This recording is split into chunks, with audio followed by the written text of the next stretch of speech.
You're listening to the Patriot Nation podcast.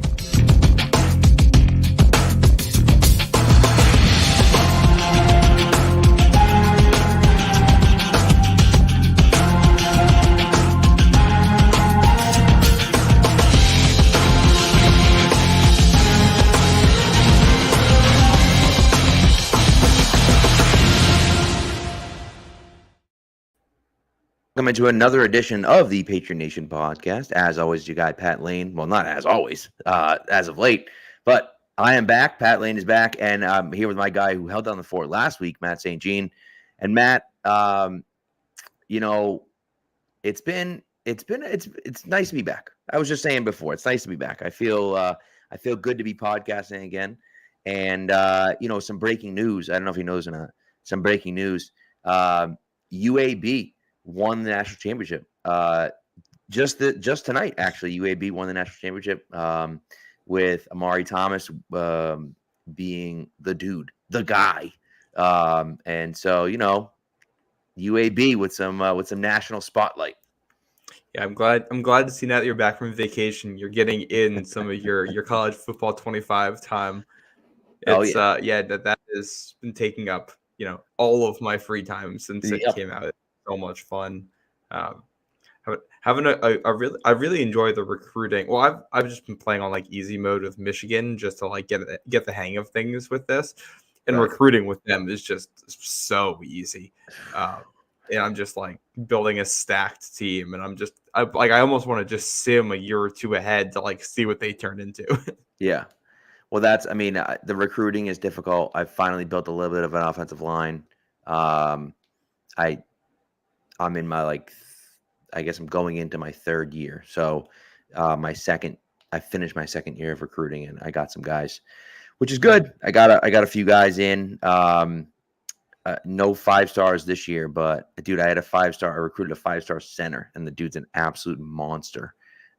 He finished with like one game last year. He had like 18 pancakes or something outrageous like that. It was just insane.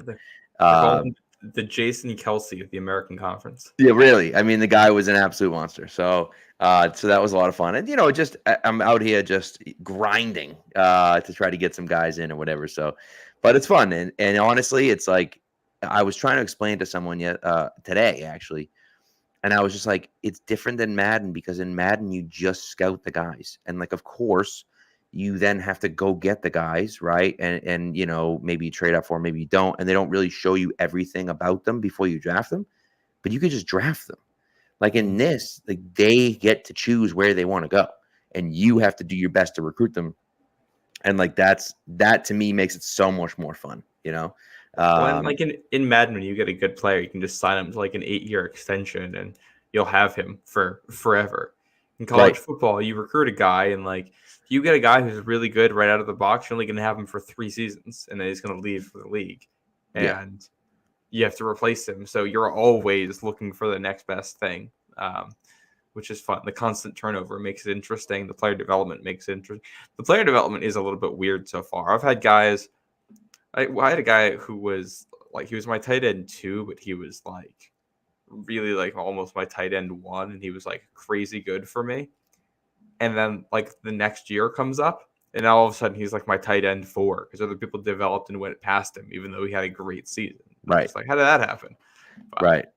Yeah. It's one of those fun things, man. And it's honestly like the gameplay is fun. The way the players react is fun. And so like it, and obviously it's the novelty of it. I think the fact that they haven't had one in 11 years, right, is there's a certain amount of novelty to it.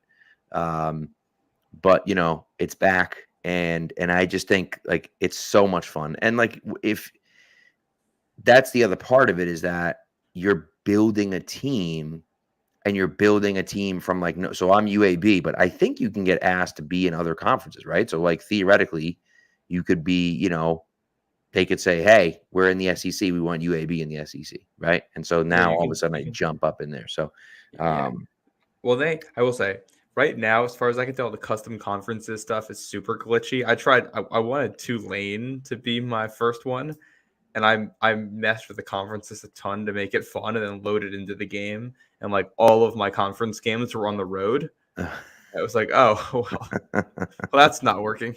So it's early.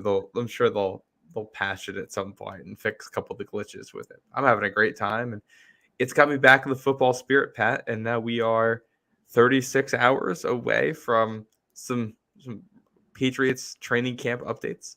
Let me tell you something. It's a big week. It's a big week. Pat's camp comes back. I'm going to see Twisters tomorrow night. I'm going to see Deadpool and Wolverine on Thursday night. It's a hell of a week. I'm going to New York City Wednesday. My daughter is like beyond excited to see The Outsiders. Just absolutely beyond excited. So that's Pat is coming to New York City, not seeing me. That's correct. I've been there I've been there like 6 times since we started this podcast, and we've never met up. I will say, I have 4 other people with me. You could just come visit me, and you don't. So I'm just saying. That's true. So I'll come to The Outsiders with your family. I'll be the +1 for the lanes. So, but no, it should be fun. So we'll see. But anyways, all right, let's get into some Patriots talk here. Okay, we've talked about a whole bunch of other stuff. Let's get into some Patriots talk. What do you expect? First of all, I guess this time of year for me is so exciting. Like I love this time of year. And I say every summer, right? I always say this. I'm a teacher. So like, I don't want to wish the summer away. I want the summer to last forever, right? Because we're off, we're traveling. I've been to Disney. We've been to Maine. We've been to, a bunch of different places, and we're going to do more stuff. But I just can't wait for the football season to start. And so this is the kind of the start of that football season, and I'm so excited about it. I know it's dangerous, Pat, because like 2 weeks ago, I was up late at night, and all I could think about was like an October fall afternoon, like with my dad's chili. Shout out Papa Bear Spice Company. You can still go buy the spice that he used to make that. Good stuff. I use it all the time. Definitely go get some of that. I've been looking up like apple orchards near here where I can go apple picking in the fall. I just today brought out like one of my apple spice scented candles while I was cleaning. Like the fact that I would start playing a college football video game, and now I'm thinking about football 24/7, and now everything is fall themed, and like, yeah, it's still July, but it feels like we're gonna hit September here in just a second. It's gonna go fast, because especially once you get into training camp. Oh yeah, it's daily updates. Daily, like it's everything. Every single time you go on Twitter, there is something new, and it's actual news of some kind about the team. It's not, like somebody's in the best shape of their life. No, it's this person did these things today while wearing a practice jersey and full pads and like all of this, like real things that matter for evaluative purposes. Yeah. And then all of a sudden, it's a preseason game. Pat, when I was doing the show with Sean last week, that was last Thursday night. That was 3 weeks until the first Patriots preseason game. That's how close we are. I believe the Hall of Fame games in like 10 days. Yeah, it's really close. August 1st. Yeah, they start early. They start so early. Yeah, and now there's only 3 preseason games. There's a little bit of a longer gap, so you do kind of build up, and then you get like a long bye week before the regular season. Right. But August will just fly by once camp starts. Oh, 100%. Yeah, and that's it's really going to be one of those interesting things, and I'm really excited to see where when they get out there. And here's the thing: we've seen some video, we've heard some stuff, but like now you're talking about thousands of people are there, right? My timeline and your timeline and all of our timelines are going to be filled with video from Patriots reporters, but also from Patriots fans of this happened in practice and that happened in practice. And here's a picture of Drake Maye. And here, like that to me, that's the start of the season where I'm like, okay, like here we go. Like that's it for me, where it's like, yeah, okay, people have been out there and the reporters and stuff have seen them. But now the public gets to see him, and Drake Maye gets to the ovation when he comes out, and people are excited to see him, and people signing autographs after the practice. And like those are the things that I'm most excited about, because that is that's kind of the signal for me where it's like, okay, everyone's in it again, Yeah, and we're starting. We have that Xavier Worthy video at Chiefs practice True. that has been making the rounds. So that's how you know we're fully into this, back Man. into the swing of things. And I'm excited. I'm really not that worried about the Xavier Worthy thing. Side note, No. this is when he's supposed to look good. When he's Correct. going against like his own defense and it's practice and it's not pads or anything. Like the fear with him has always been what happens when the pads come on at the pro level, and then also apparently he's dealing with a hamstring injury. I think it was some kind of a lower body injury. Nothing that'll keep him out, but he's already a little bit banged up there. And size wise, when you look at him, the guy he's like is Deshaun Jackson, a guy who always had hamstring issues and muscle issues and soft tissue issues all throughout his career. So he had issues staying on the field. That's part of the problem, right? Is that when you're that fast and you don't necessarily have the body for it. Like Tyreek Hill has the body for it. Even though it doesn't look like it, he's ripped and he's like he's big and he's thick, right? Worthy's not that guy. Now maybe he can become that guy, but he's not that guy right now. And so the question is, will he be able to hold up through contact and everything else that comes on in the NFL, and then B, just through wear and tear, and how will that soft tissue hold up? But I just think we're in an unprecedented time. I was talking, so I went to the Scott Fish Bowl live gala yesterday, which was incredible. We had a blast with a bunch of people. Met a bunch of people that I've been friends with on Twitter for a while, but never actually met. Which is kind of cool. So, and we did some drafting and whatnot. It was a great time. I had a lot of fun. But I was talking to someone about Jayden Daniels, and I said, Jayden Daniels scares the hell out of me because his body type as a quarterback has never worked. It just doesn't work. But the rules and the game has changed so much that you really can just throw out history at this point, because it's like, well, yeah, but guys like other those guys haven't worked out, right? And Evelyn points out Taekwon. Like Taekwon doesn't always work. These guys obviously always don't always work out. But the way the new rules are, like I just, I don't know. I think you can throw out history and just say, hey, if the guy's talented enough, he can make it.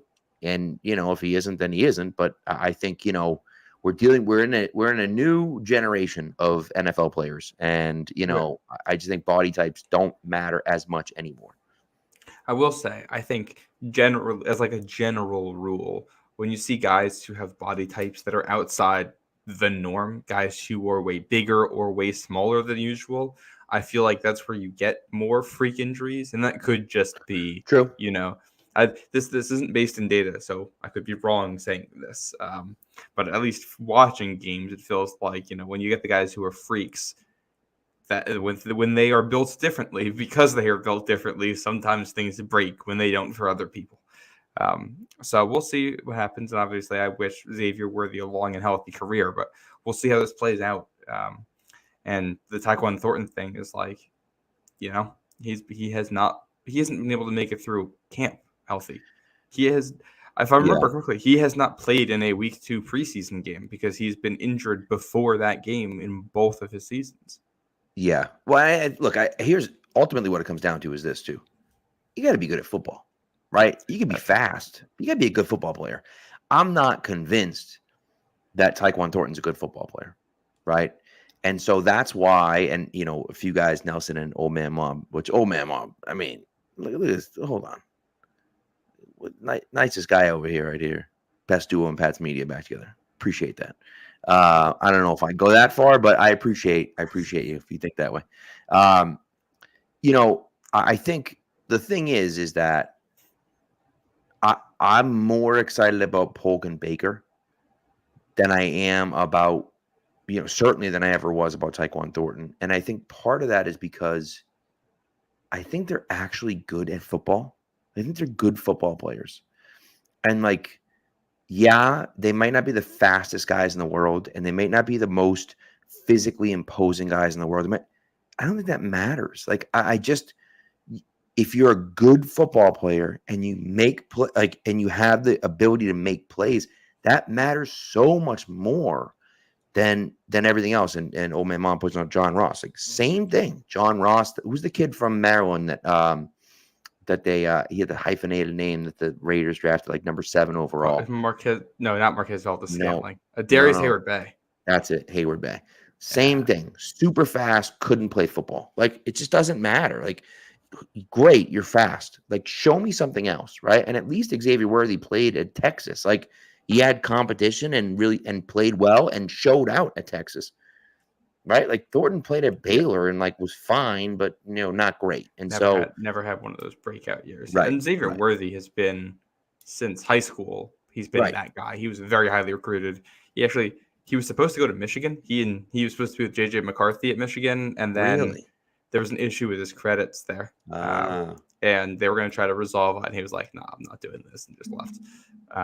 Which I don't really blame him for. And ended up at Texas, although if he goes to Michigan, he's a part of that national championship winning team. Not but he's probably Washington in the Super Bowl. Probably also not getting drafted in the first round. So. maybe not. It's a trade-off. But no, I think you talk about body types and things like that, guys who are good at football. The 2 receivers the Patriots drafted this year, like, they're not guys who are like gonna wow you at the combine, but there are good athletes who are also good receivers. And like, the number one thing a receiver has to do, the number one skill you need, is to catch the football. Jalen Polk is very, very good at that. Like, even when he's covered, he catches the ball. So it feels like I feel like for the longest time the Patriots have kind of sought after receivers who are in that like incredibly explosive athletic mold. Like Tyquan Thornton has the big speed. N'Keal Harry was a workout warrior. He had great testing numbers. If you go back, like, Aaron Dobson was a guy who used to show out with the workouts. Chad Jackson was one of those. Brandon Tate. Brandon Tate was a crazy speedster. Who's the kid? Bethel Johnson. Yep. Yeah, great speed. And for the longest time, that was Bill's strategy of, we're going to take a guy in the 2nd round or 3rd round of receiver who is a first-round athlete and see if we can coach them up. And it didn't work. And Jalen Polk is, to a degree, kind of the opposite of that. Like, he's a real NFL athlete. He's explosive. He's fast. Like, he's got everything you want in a receiver, but he's never going to be the fastest receiver in the room, and that's okay. But he's good technically. He's got good hands, savvy against zone coverage. Like, he does a lot of those things well, and maybe going for something a little bit different at the position is what they needed here. Yeah, and I just think, you got to be, I think savvy is a great word for it. You just got to be smart. You got to be a smart football player and know how to play the game, right? And, I think they're both a little bit more physical than what the Patriots have had at wide receiver. I like that. And I know that, like, Thor Nystrom was super low on Jalen Polk. He thought Polk would have been their 3rd wide receiver at Washington. And when their 2nd wide receiver, who was hurt for the majority of the year, when he was back and playing, he was like, Polk was non-existent those games. And maybe that's true, right? And maybe he's right about that. I see everything I've heard, every single thing I've heard from rookie camp, from OTAs, and from minicamp was Polk is different. He looks different, plays different. It's just something different about that guy. And again, that doesn't mean anything because they haven't even put pads on yet, right? But I'm excited about where they could be going. And again, as you said, he's a different mold than what they've normally done. They've said, hey, this guy, yeah, he's fast. Oh, yeah, he, looks good. Looks good in shorts and a t-shirt, which, like, if that's what you were going for with N'Keal Harry, I don't know why you didn't draft DK Metcalf. Like, I don't know who the hell looks better than in shorts and a t-shirt than DK Metcalf? Like, what are we doing here? But whatever. Nevertheless, as I think it was John Gruden on Monday Night Football was talking about Vernon Davis. This is like deep hole, man. My brain goes in weird places. This is what happens when you watch enough football. I remember John Gruden on Monday Night Football talking about Vernon Davis, and he's like, man, if I look like that guy, I'd never wear a shirt. That's just like, okay, he's right. I feel the same way. But, it's just, the process seems different here, and they're going for a different type player. And so I look at it and say, hey, I'm okay with that. Maybe you don't have a burner. That's all right. We don't need one. I don't think you really need a burner. I think Demario Douglas provides you a lot of wiggle in the middle and some quick twitch stuff. I really think Antonio Gibson is going to have a solid year for them out of the backfield. He just brings a lot of speed as a receiving back, and maybe he'll even end up, in the slot somewhere. They brought Demetric Felton in for a workout, which I thought was interesting. He's the kid that played wide receiver and then switched to played wide receiver and switched to running back at the Senior Bowl, I think. Got a ton of buzz, and then ended up in Cleveland with Alex Van Pelt. So the guy that I'm not expecting a guy like that to make the team, but like you never know, he might end up on the practice squad or something. It kills me that Ty Montgomery in, they bring in Antonio Gibson, and now they're working out Demetric Felton. Like, it's very clear what the type is for receiving back for the guys in this front office right now, the last couple of years. Yeah. I don't hate it at all. It just kills me because it follows that pattern. And you got who's the guy who also played, I think, like quarterback at one point out of Kentucky, who just kind of did everything, was on the practice squad for the last couple of years. Oh, right. Or did Memphis? Memphis. Yeah. It was Lynn Bowden. Correct. Lynn Bowden. Yeah. Yes. Also who I thought was going to be a thing. We all thought it was going to be a thing, and then he just wasn't. Yeah. He just wasn't. Yes, Jamari. Thank you. So they the Patriots cut John Trey Hunter, one of their undrafted linebackers, today. And we're working out guys to potentially replace that roster spot. Felton was one of them. There's another running back, Gary Brightwell from Arizona. He was with the Giants. He's from the same draft class as Felton. Yeah. You got two guards, Jack Anderson out of Texas Tech and Mike Panasiuk from Michigan State, and the defensive tackle, Jaleel Johnson from Iowa. Johnson came into the NFL in 2017. He was a fourth rounder back then, and he has bounced around the league, played for a bunch of teams. The other two, Anderson came in. He was chosen by the Bills in 2021, seventh rounder. Panasiuk was an undrafted free agent by the Raiders in 2020. And he actually was just with the Battlehawks and earned first team all UFL honors at center. Okay. So shout out to Oliver Thomas at Pat's Pulpit for putting that information together. There you go, Oliver. Appreciate you, sir. Yeah. And so shock me and Davis. Look, I don't know. The bottom of the roster is going to be really interesting to see what happens. Obviously, the top of the roster, we don't know what's going to be happening, right? There's a ton of spots. I think, to me, clearly the number one thing that everyone's going to be watching is quarterback, right? Everyone's going to be watching quarterback. They're going to be sitting there looking at it saying, who's going to be the guy at quarterback, right? Who are we going to look at it and say, this guy is the guy at quarterback. This is the guy that, is going to lead us there. Great. Wide receiver is another one. But to me, the thing I'm most excited about is offensive line, is that I have no idea what's going to happen on offensive line. I don't know. I don't know what a core four is going to look like. I don't know what Caden Wallace or Layden Robinson are going to look like. I have no idea. And so there's three spots that are completely up in the air, right? I would assume that City So and Mike Onwenu have jobs, right? Well, I guess there's only two spots, I suppose. So Mike Onwenu, City So, and David Andrews have jobs, right? So the question then becomes, who are the other two? Does Onwenu play right tackle? And then a core four, Caden Wallace, play left tackle? Does Onwenu play right guard? And they're looking for two tackles? Like, I just have no idea what's going to happen. And I think the rest of the team is going to go around that, because as far as I'm concerned, I feel if the offensive line is garbage, you just can't put Drake Maye in. You can't. You certainly can't start the season with him. Even if he outplays Jacoby Brissett, if you have a terrible offensive line, I'm not putting him out there. I can't do that. Not to a rookie who, he's going to get himself killed back there. And so, but if the offensive line looks good and Drake Maye looks good, then maybe we start the season with him. You never know. And so that, to me, I think everything kind of hinges around that question of, A, who are going to be the guys, and then B, how is everyone going to look?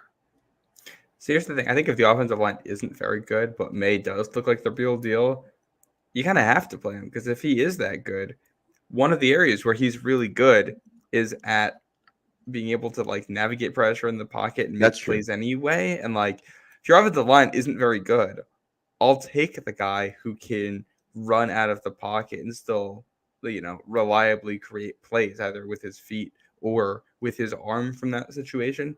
A guy who isn't afraid to stand in there and take hits when needed. Obviously, this comes with the caveat that they have to think this isn't going to break him being in there under those circumstances, and he isn't going to learn bad habits. But I don't know, if the offensive line stinks, I love Brissett. He's mobile. He's not that mobile. Maye is a lot lighter on his feet and is able to, be a lot more agile back there. So, and the other part of this too, that you can have a quarterback run game with Drake Maye, which that completely changes the numbers That's game also true. Defense and your offensive line. And if you might be able to make life a lot easier for your offensive line just by having him in there, because they know that if they mess up, he can still bail them out, and they're going to have some lighter boxes at points, or they're going to be able to dictate what defenses do a little bit more often. Again, this obviously assumes that he is good right from the start, which he may not be. But if he is, I think I want him out there kind of regardless of what's going on. Yeah. I mean, I think it's not a terrible idea. I just worry. I just worry about it, and I don't want him to get shell-shocked is really what I don't want, right? Yeah, that's the big concern.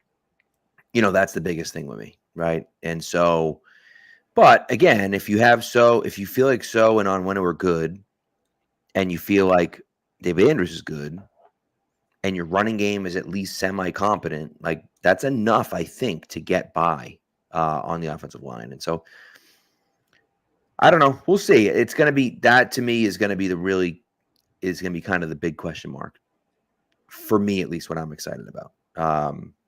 And again, no idea, right? But, and what, the first 4 days, it doesn't even matter because they're not wearing pads, right? But once they actually have pads on, that's what I'm excited about, right?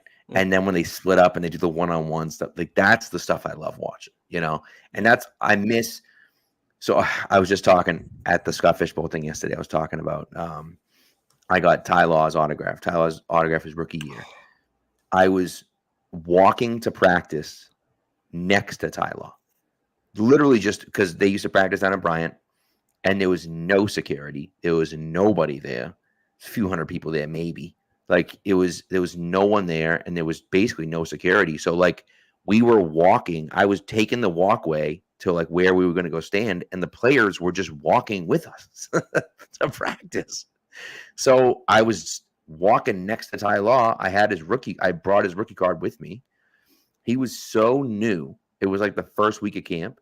He signed it with his college number instead of his pro number.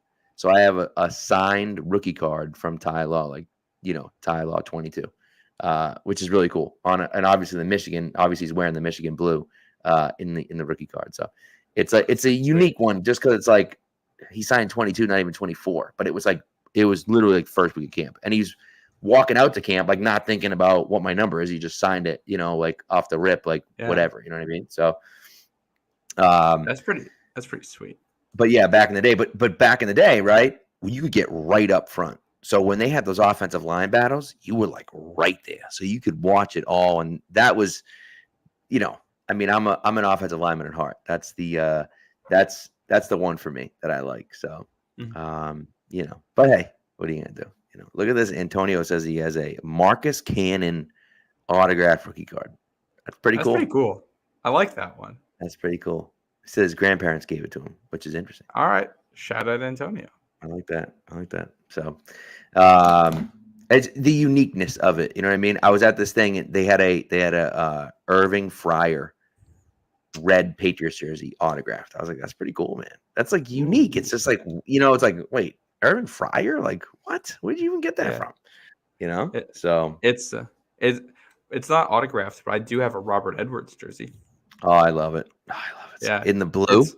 Yeah. Oh, it's because I wanted one of those jerseys. Gorgeous. But I was in college and I wasn't going to spend like all $200 I had on a Ty Law one, which is the one I really wanted. So I found one of those for like $30 or $40 on eBay. I was like, you know what? I want the design. Robert Edwards has a great story and he had a great rookie year. Let's grab one of these. I love it. That's so good. It's just like the random ones like that are my favorites, where you see, like, I texted my brother-in-law is like super into like really weird, like random jerseys.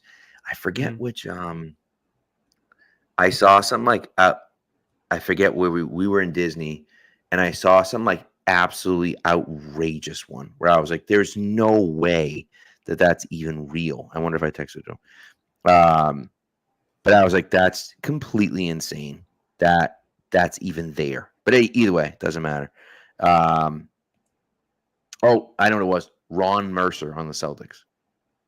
I don't even know who that is. Ron Mercer. So when I was up in Maine, I saw someone with an Emeka Okafor Charlotte Bobcats jersey. I was like, get out of here, dude. Who even has that thing?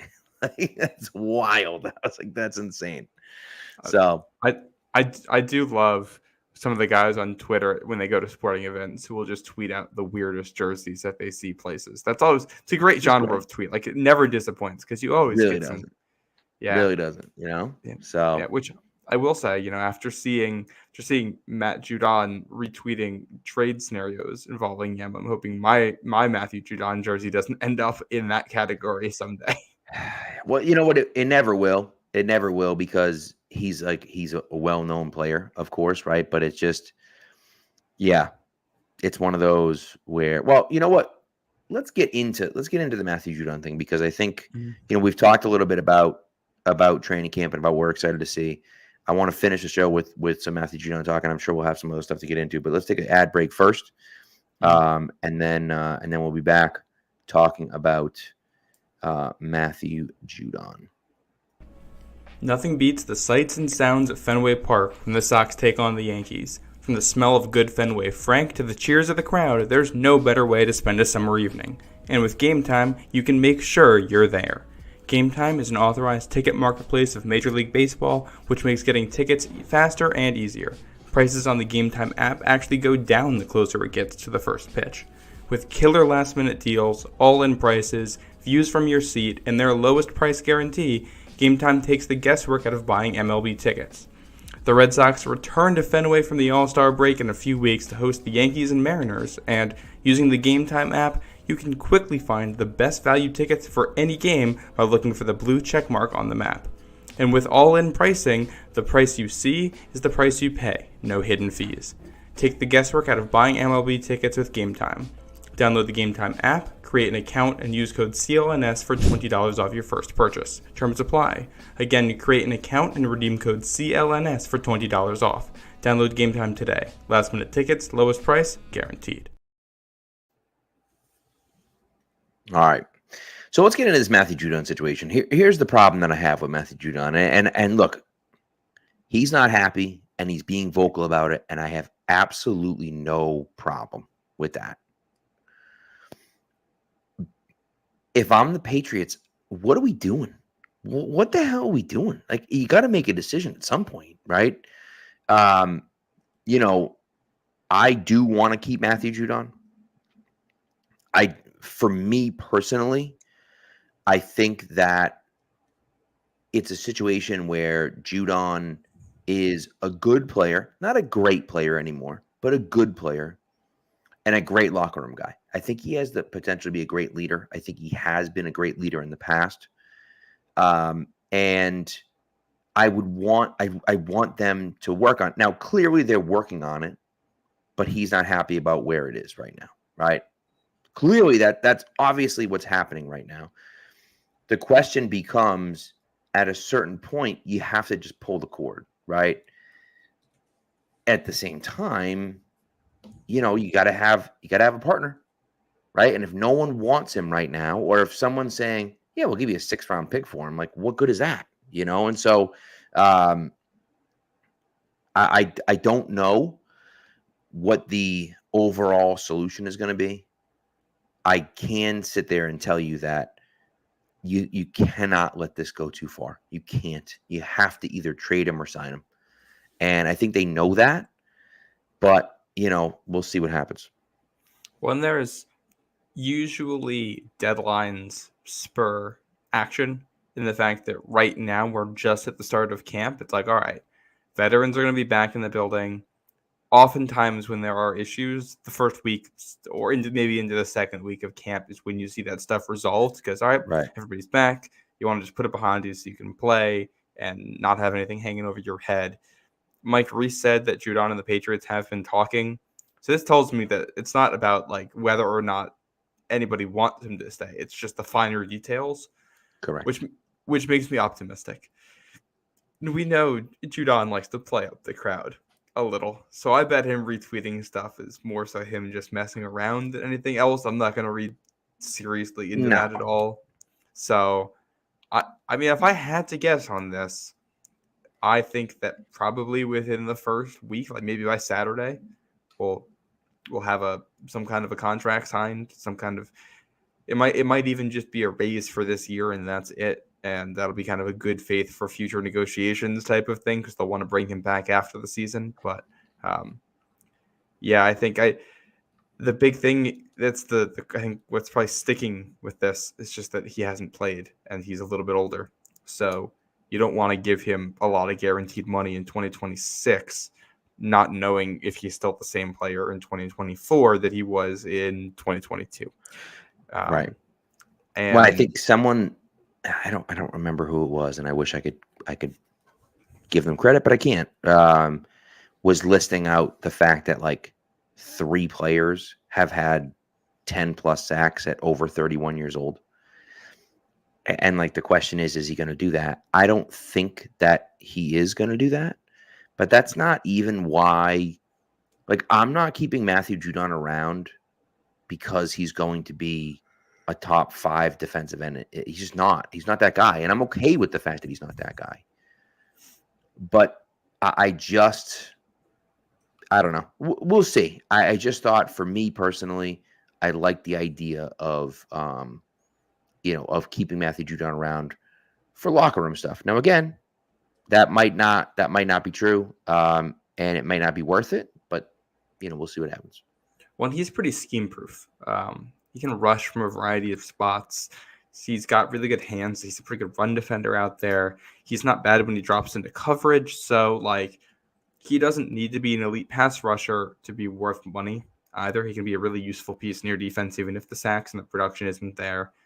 So I think it's worth keeping him. I don't mind overpaying him next year. The problem is that by the time you get to 2026, if things are working out well with Maye and Polk and you're on the path to success with this rebuild, by 2026 you're going to be caring a lot about your cap space because you're going to want to be spending right up to the cap trying to compete and go full throttle. That might not be the case next year, but 2026 100%. And yeah, you don't want to be in a spot where, for culture reasons, you feel like you need to keep Judon, so you overpay him a little bit, and that runs into 2026, and now that's hurting you with your flexibility to make moves that really seriously matter for that group. Which that's the thing. I think everybody involved understands that dynamic too. And I wouldn't be surprised if it's a 1-year extension or it might be a 2-year extension, but with nothing guaranteed or a small amount guaranteed in 2026. Mm-hmm. But I do think he stays because I don't think his trade value is high enough. I will say, I was listening to the Ringer podcast earlier today, and they were talking about trades that could possibly happen. And the last one they talked about, what they had said was Matthew Judon to Baltimore, going back there because they need edge rusher depth, and they're very familiar with him. They threw out a 3rd round pick. Would you do that if it was a 3rd round pick for Judon? Probably. Probably going to be a pick in the 90s right there. Well, no, not necessarily. Baltimore's a good team, right? So that's going to be a pick probably in the 100s somewhere around there. You know what I mean? But if it's the end of the 3rd round, but 32, 64, 96. So 96 would be, if they're the Super Bowl champion, it would be 96. So somewhere in the 90s, probably in those final 6 spots of the round. Oh yeah, I guess you're right. Yeah, I guess I was thinking either way. Right, yeah, you're right. The comp picks don't come in until after it. Yeah. Right. Yep, good point. I just look, for me personally, I would do it. I mean, if you can't get a deal done with him, I think then that makes sense, right? And then that becomes the question is, can you get that much for him? And is he good? Like, I don't, the Patriots might look at it and say, yeah, he's not good enough. And the rest of the teams in the league might say, yeah, we know he's not good enough. That's why we're not going to pay him, or that's why we're not going to trade you for anything for him. And so I think that's, look, it's a hard question to answer, I guess. I would take a 3rd round pick probably for him if we couldn't get a deal done. As far as 2026 is concerned, you're totally right. I do think that you front load the contract.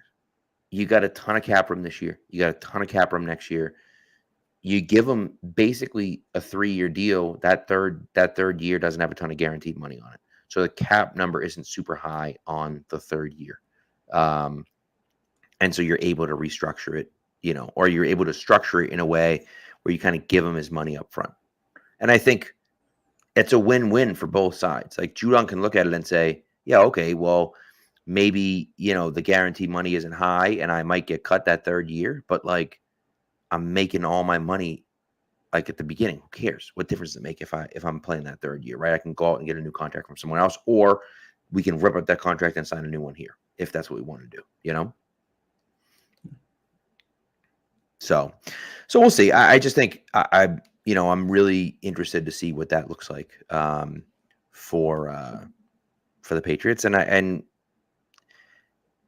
people, of course, people in the comments are talking about Elliot Wolf and everything like that, and I think Wolf, although I've liked what he's done so far, it's very much up in the air. We don't know what things are going to look like, right? If Caden Wallace is a hit, if Drake Maye and Jalen Polk, and that's when you start to question, okay, how are these picks? We don't know.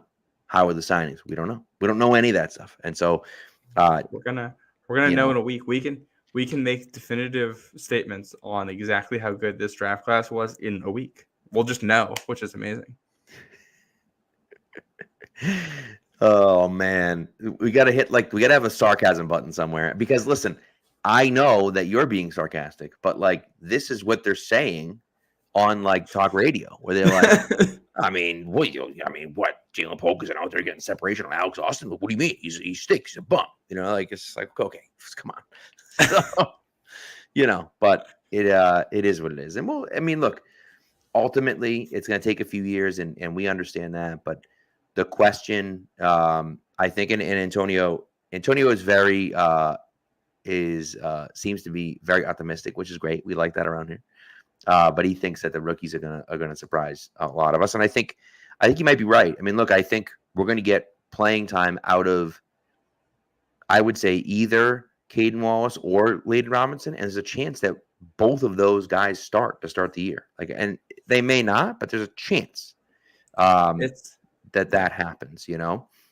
I can tell how desperate I am for football right now, because I'm just like so excited for a 3rd quarter of a preseason game. Layden Robinson snaps. Like, yep. I need some of those. I can't wait. We're so close, Pat. I can taste it. Again, it's my favorite time of the year, man. Like, we're gonna do our live streams after preseason games, and they're preseason games. Like, nobody cares, and it's like, well, actually, we care a whole lot about preseason games, and so it's gonna be great. I'm gonna love every second of it, Yeah. And that's one of those things, Yeah. I think this is where we haven't talked about it at all. We should probably talk briefly here about who they play in the preseason, and like, to a degree, what we're looking at with these matchups. The first game is against Carolina, which I think we'll obviously see who plays, but a couple interesting storylines in that one. Mm-hmm. Bryce Young versus Drake Maye, two young quarterbacks trying to make a name for themselves. Xavier Leggett versus Jalen Polk, two of those receivers going against one another. And then also, I think if you're New England, it's a Carolina team that is awful. like I think Carolina was still in another tier of bad than New England last year. That's that. Like there's a difference between these two teams last year, and that says something with how bad New England was. And I think obviously it's preseason. Obviously it's not hyper competitive. We don't know exactly, what units are going to be going against one another.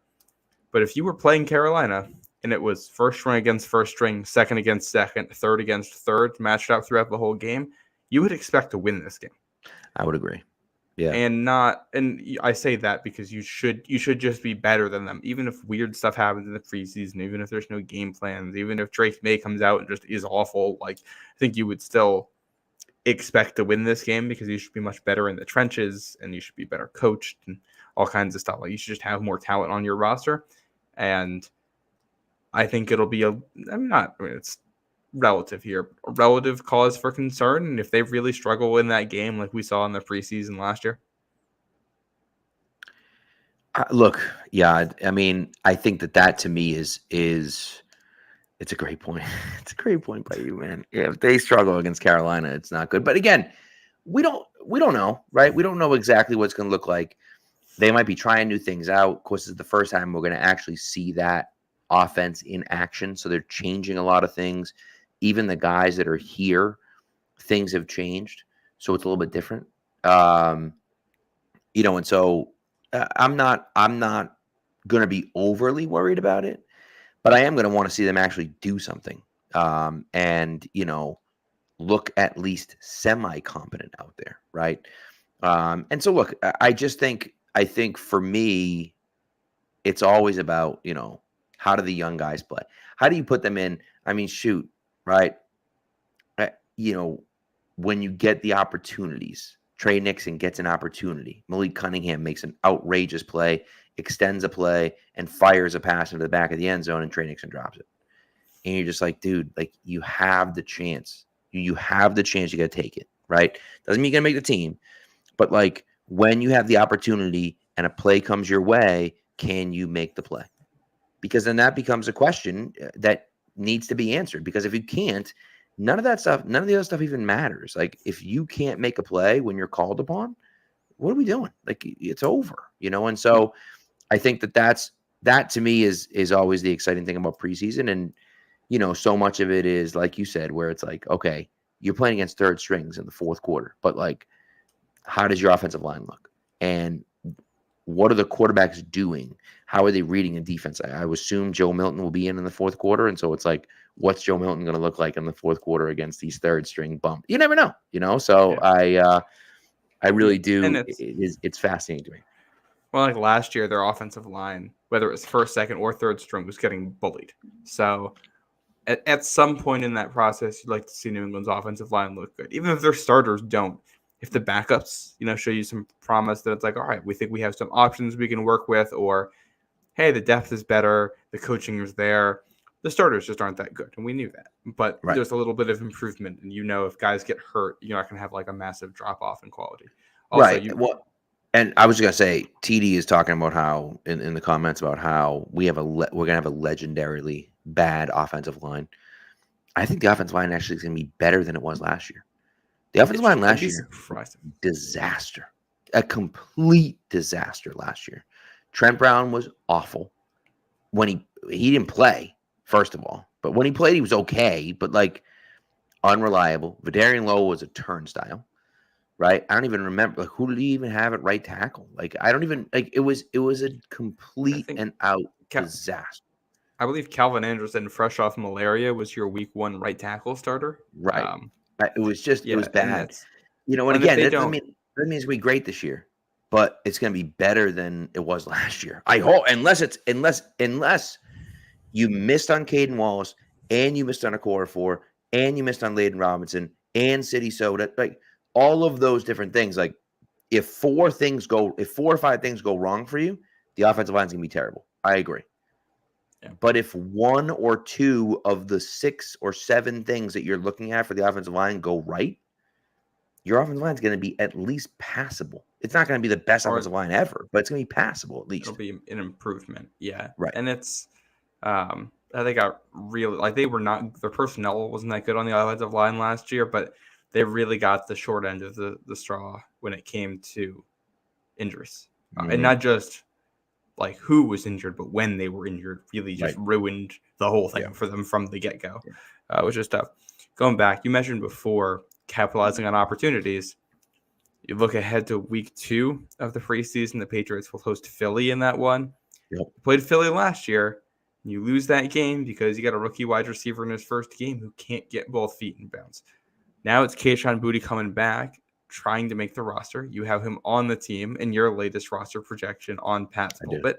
And obviously, it's not just that one preseason game, but when you talk about making the most of the opportunities, that's going to be an opportunity to a degree, right or wrong from last year. And that Eagles game is going to be interesting because it's going to be a very young secondary on the other side of the ball when you're on offense. And I mean, as a football fan, I'm curious to see how that looks for Philly. I think I'm very intrigued by everything going on there this offseason, offense and defense. But you might have opportunities offensively to start to put things together against a defense that has shown it can be good, but has also been, up and down. And then you round out the preseason by heading to Washington. So we'll get a Drake Maye versus Jaden Daniels game. And depending on where we are in the process, you might get a lot of both of those quarterbacks going back and forth. Which will be very exciting. Yeah. By the way, speaking of that 53-man roster, I think it was Matt Manito DM me. Somehow, me and Burned both missed the fact that I don't have Keon White in my 53-man roster projection. No idea what happened. I don't know. I missed that too going through. Right? I mean, I was looking at the depth chart. I'm like, yep, that guy's in. And I'm like, what? Like, what are we talking about, dude? I have him. I have to. I'm going to send a message to Burn and be like, hey, can you take out? I think I'm going to take out Armand Watts. I was going to say O'Shawn Eximinis, or I could take out Eximinis. If it makes sense, I'll just take out Eximinis and put in Keon White. But Keon White will be on the team. I feel pretty confident about that. So speaking of that position, if we're looking at edge defender, Jotham Russell, I think, is my guy to watch in camp this year. The international pathway guy. The rugby player. I want to see what it looks like out there, man. And we were on the show last Thursday. We were talking about the body types that you need on special teams, and he isn't necessarily the body type you would use on kickoffs, you would think, as an edge defender, but he might be with the rugby background. He might have the ability to play in space in that aspect of the game. And if that's the case, all right, if he can become a really good player there, that's your pathway to either making the roster or sticking around on the practice squad. And that could be a fun story. Yeah. I would love that.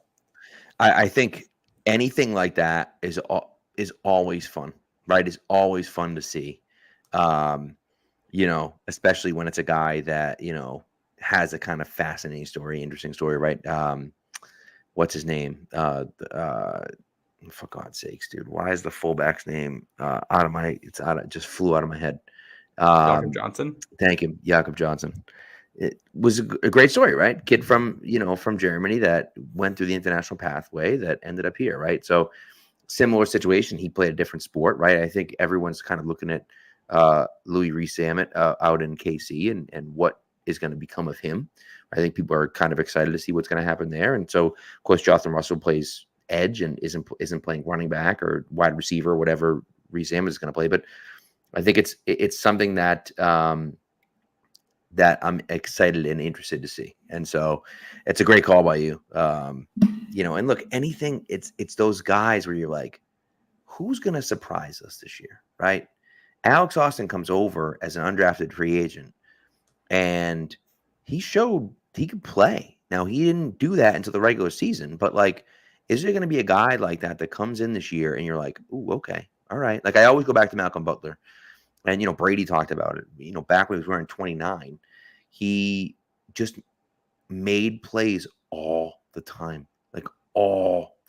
nonstop. He was just around the ball. Right. And by the end of the year, he makes a play of the year. Right. Joshua Bledsoe was like that 2 years ago, and he still hasn't played. So sometimes that matters a lot and sometimes it doesn't. And so, but it's always fun to see, guys that you don't expect doing something. And that's the whole point of training camp. In my opinion, that's the whole point of training camp and preseason is like those guys that are fighting for the roster spots and right on the bubble, like where can we get, right? And how do they get on the roster? And I think that just makes such a difference for everyone. And I think look, go back to Tom Brady. Like Tom Brady gets kept on as the fourth string quarterback. Like no one keeps a fourth string quarterback, but the Patriots liked him and kept him. And I think those are things that make, that you're like, all right, like he did enough to earn himself a job. Even if it's fourth string, he's there. And if he's there in the building every day, he can work out and he can do what he has to do in practice. And then next thing you know, if he impresses the coaches enough, he's on the field, And so, we'll and see. it's easy right now when you do a roster projection. You just kind of look at the positions and it's like, all right, it's going to be 2 or 3 quarterbacks. It's going to be 4 running backs. It's going to be 3 tight ends. It's going to be 5 or 6 receivers. It's going to be 8 or 9 offensive linemen. You can do that math all you want. And then you get out there on the field and some guy you didn't expect plays well and he'll change that math. And that happens every year, especially we saw it on defense where Bill would always be a little bit more positionless. Like, oh, we're keeping just 2 true linebackers this year because they're going to keep 6 corners or whatever, or they're going to keep an extra edge defender because somebody played well. And the numbers look a little bit weird week 1 for your positional breakdown. It always evens out in the end because there's injuries and roster moves throughout the season. Guys shuffled with the practice squad and all that. But it's easy to sit here and make a roster projection because we know the ideal splits of a roster, and that's not how it usually goes. Somebody who's on our roster projections that we think is good is not going to end up making the roster because somebody we right now think isn't good ends up being much better than we think, and that plays that guy and gets a spot. Can't wait to see who it is, but we'll start to figure out the thread of this. It's right around 36 hours from now, so this is going to kick off. Well, and it's going to be, right, that it's going to be that there's going to be a few guys that are like that, right? Mm-hmm. Where people, they a little buzz going on, and people are like, oh, this guy, and then all of a sudden everyone's talking about that guy, and so. We'll see. We'll see who it is, and I'm interested to see who it is. It certainly could be Jotham. That would be interesting. Someone mentioned Tyquan Thornton could be that guy. You never know. Kayshon Boutte. He was not in a good spot last year. Defensive line is a spot for it where you have Aquale and you have Farms and you have Watts is a guy they signed who I think is on the right side of the bubble right now. Trying to is a guy like that who's or Taki is an interesting dude. Like he's a guy that doesn't get a lot of buzz or whatever, but he played pretty well in Cleveland. I think he fits this system pretty well. So like he's a guy that might just go out and look a little bit more like he just looks like he belongs out there, right? And people are like, oh, that guy looks pretty good. Not that he's going to be like an all-pro or anything like that, but and then corner really to me is the place where a lot of those young guys can step up. Alex Austin, Isaiah Bolden, Marcellus Dial, right? Marco Wilson, Sean Wade, like all these guys can step up, and like who's it going to be that's really going to step up? We don't know. It's wide after the top 3, wide open at cornerback. I wouldn't be shocked to see an undrafted free agent make it because, Isaiah Bolden, I don't think was going to make the roster last year the way things were looking before he got injured. He didn't play poorly, but he didn't wow either. He's a 7th rounder, and Marcellus Styles is a 6th rounder this year. Those guys get outplayed by undrafted free agents literally all the time. Alex Austin is an undrafted free agent. So we will see how this shakes out. But, I think we're going in thinking, Isaiah Bolden and Alex Austin are going to be 2 of the guys that do something. And it could be, Azizi Hearn, who we're talking about in a week and a half, who ends up showing you something, or Mikey Victor. Like, I feel like it's not gonna be Mikey Victor. He got picked on quite a bit in OTAs, but you never know. You never know. When pads come on, it might be different. But man, it didn't look good. It didn't look good in OTAs. But also, we're gonna save this for another because we could talk about it for hours. But there's just an interesting conversation going on in the chat about Drake Maye and when Drake Maye should play and whether he should play early or late or whatever the case may be. And I think that's a fascinating conversation to have, especially if this team stinks, right? Especially if this team's not good. in that kind of, if the team isn't good, right? Like, how long can you wait to put him in? Right. And that's kind of the question. Like, if this team's 1-7 and it's like, Jacoby Brissett's not the guy, dude. Like, he's not playing well. Maybe the offense isn't good, but like, Jacoby Brissett just isn't looking good. How long do you wait to put him in? Right. And I think that's kind of the question. And then you look at it and say, well, wait a second. Like, all right, fine. But, at a certain point, he's just got to play. Right. And so, look, Josh Allen wasn't the starter coming out of camp. He didn't lose the job. But Nathan Peterman was the starting quarterback his rookie year. They were like, we're not starting him because he wasn't ready, clearly. Mm-hmm. And then Peterman was just atrocious. Atrocious. Do you know how long that lasted? Like, what are we going to do? I think it was the first game. Was it the first game that he got replaced? Nathan Peterman got benched during the first game, and then Josh Allen started week 2. And so it was just like, but again, it wasn't their plan to start him. But I guess the question then becomes, how long do you wait? And again, we could have a whole 4-hour podcast about that, but how long do you wait? And then the other part of it for me is like, if he's good enough, if he deserved to be the number 3 pick, even if he's not ready, at some point you got to throw him out there. You got to put him out there. If you think he has the goods, you got to put him out there at some point. I think, at least. The other thing here is like, if he looks like the number 3 overall pick in practice, he's going to play from very early because the players are going to know, hey, this guy's way better than the other guys. Yeah. And the coaches, especially a first-year head coach, you can't lose your credibility by week 4 of your first season as a coach because everybody knows that Drake Maye is the better quarterback and you refuse to play him. Like, that's how you lose the locker room early in your tenure. Like, and everybody knows how this works. Like, if one guy ends up being way better than the other, he's going to play. If the offensive line stinks and the whole offense stinks and nothing is working, and Drake Maye looks good in practice, he's going to play. Here's the other thing. If the whole offense stinks and nothing is working, everybody right now is going to collectively forget all of the conversations that are being had because it's going to be week 5. We're going to be talking about how much this stinks. Just throw Drake Maye in there. We need to fix it. Even if he isn't ready, that's going to be the tenor of things. And that voice usually ends up winning out. I feel like we hear time and time again about rookie quarterbacks. Yeah, we're going to sit him. We're going to sit him. And by week 6, he's in. Yeah. Inevitably. Well, and that's So and it just depends on how competent Jacoby Brissett is. I think you just have to treat it like, to a degree, any other position. Let the guy who's playing better play. I think sometimes we can get too complicated with it, and sometimes almost attach like an ideology to how you handle the quarterback position. And it's like, at a certain point, it's just 2 guys out there trying to do the job, and you just play the one who's doing better and let things go where they may. Well, I think that it makes perfect sense, right? That's kind of I think, at least the model, right? And look, we can sit there and say, well, Jordan Love took a while and Patrick Mahomes sat a whole year and all those things, but that's true. But at the same time, like, those were good teams. Those were teams that were winning. So you can justify sitting Jordan Love behind Aaron Rodgers. You can justify sitting your first-round quarterback behind Alex Smith, who is a Pro Bowler, and on a team that's in the playoffs. Like, we can justify that.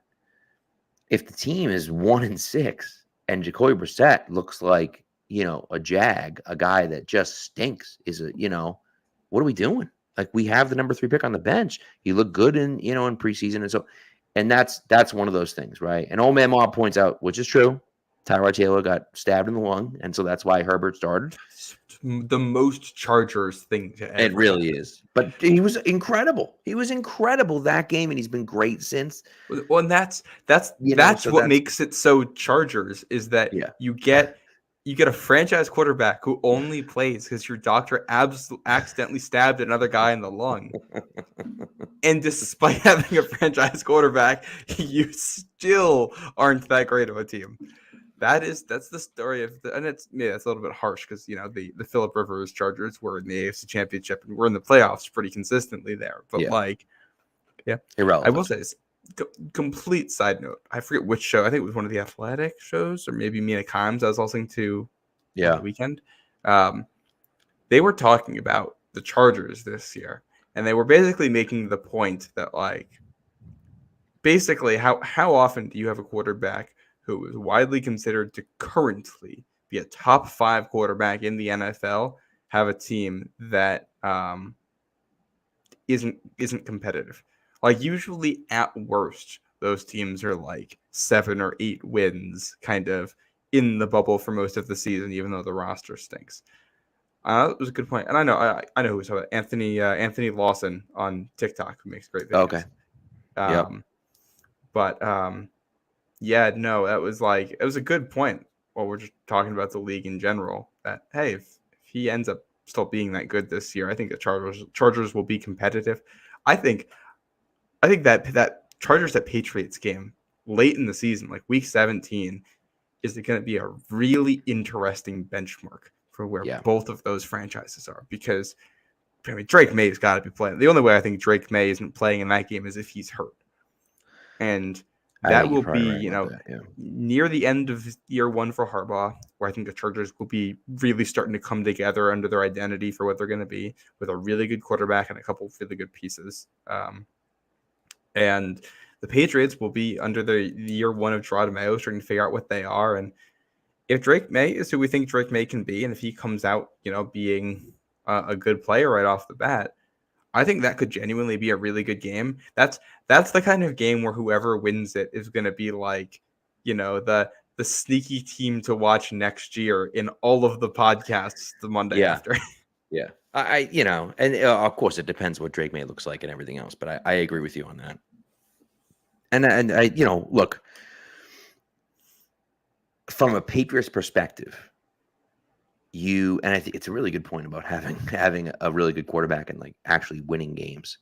And the Chargers just not being unable to do it. But from the Patriots perspective, I think that gives you hope. If Drake Maye is that dude, then other things are going to be going. And then we'll kind of go from there. And so, and by the way, and TD just pointed it out, it's more important for us to have a top 3 pick. I go back and forth on that.